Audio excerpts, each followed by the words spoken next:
and welcome back. We were studying commodity derivatives. अभी तक हमने डेरिवेटिव का मतलब एंड फ्यूचर्स एंड फॉरवर्ड्स पढ़ लिया.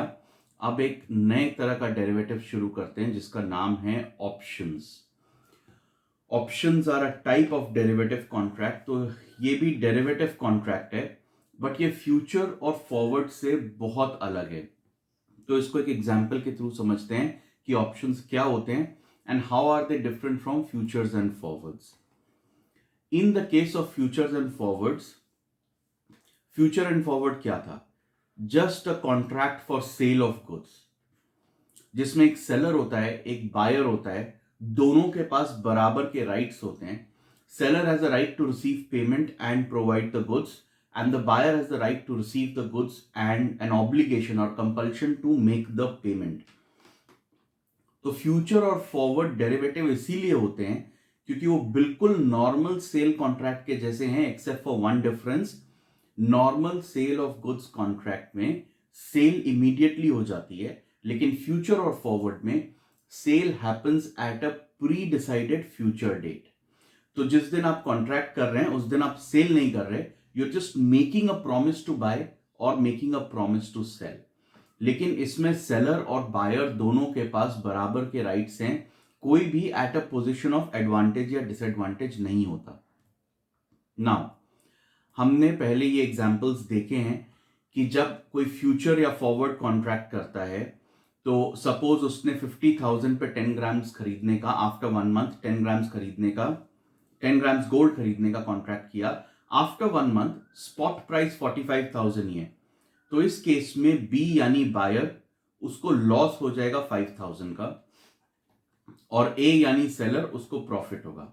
सिमिलरली अगर एक महीने बाद प्राइसेस स्पॉट मार्केट में बढ़ गई हैं तो यहां पर बी को फायदा होगा और ए को नुकसान होगा.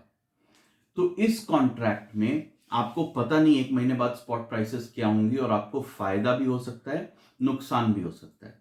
तो बी ने सोचा काश मेरे पास ऑप्शन या चॉइस होता, मेरा मन करे तो मैं खरीदूं, मन ना करे तो मैं ना खरीदूं. तो उसने और एक एग्जांपल देखते हैं. इसने और एक कॉन्ट्रैक्ट किया किसी ज्वेलर के साथ. इस बार कॉन्ट्रैक्ट थोड़ा डिफरेंट था. पहले वाले केस में B had made a promise to buy 10 grams gold after 1 month for 50,000.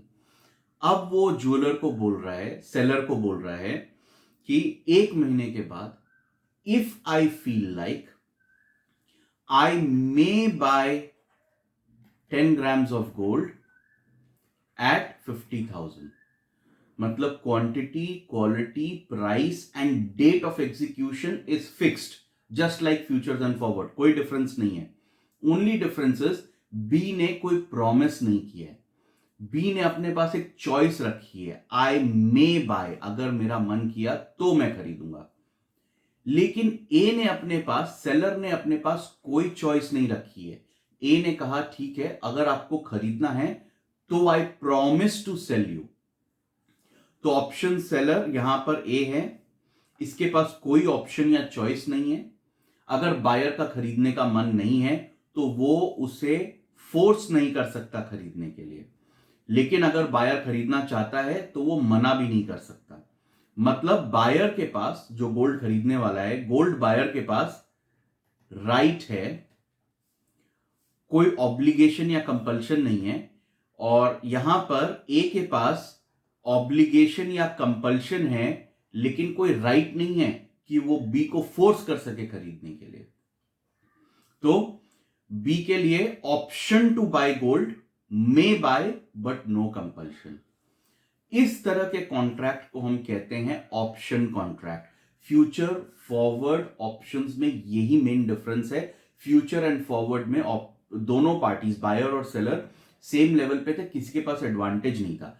यहां पर बी के पास एक सिग्निफिकेंट एडवांटेज है, अगर उसका मन करे तो वो खरीदे, मन ना करे तो वो ना खरीदे. ए के पास ये चॉइस नहीं है. ए को, अगर बी खरीदना चाहता है तो ए को बेचना ही पड़ेगा. Now let's see what happens in this situation.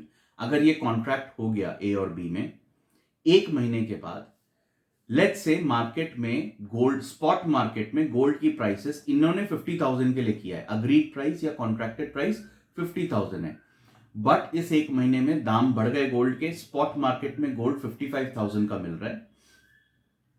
अब जो चीज मार्केट में 55,000 की मिल रही है, बी के पास चॉइस है या ऑप्शन है, अगर वो चाहे तो ए से खरीद सकता है ओनली फॉर 50,000।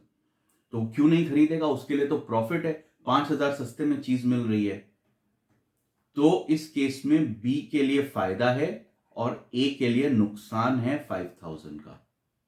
तो डेफिनेटली वो जाएगा और 50,000 में गोल्ड खरीद लेगा।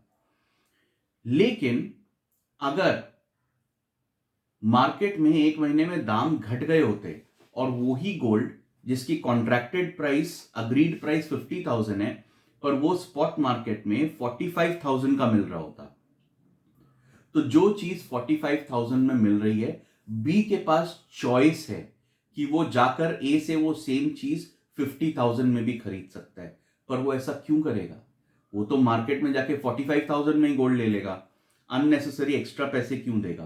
तो इस केस में बी ए को जाके बोलेगा कि मेरे पास चॉइस थी, मैं उस चॉइस को अवेल या एक्सरसाइज नहीं करना चाहता, तो हमारा कॉन्ट्रैक्ट यहां पर खत्म हुआ। तो ऑब्वियसली बी कोई लॉस नहीं लेगा और ए को इस केस में कोई प्रॉफिट नहीं होगा। So this is how an option contract works, और इस तरह से ऑप्शन कॉन्ट्रैक्ट में प्रॉफिट या लॉस होता है। ये बेसिक कॉन्सेप्ट था। इसके बाद आपके मन में बहुत सारे क्वेश्चंस आ रहे होंगे, ऑप्शन कॉन्ट्रैक्ट कैसे वर्क करता है, ए क्यों अग्री करेगा ऐसा कॉन्ट्रैक्ट करने के लिए, तो और बहुत सारी चीजें इसमें डिस्कस करना बाकी है, एक एक करके करेंगे इन द अपकमिंग वीडियोस।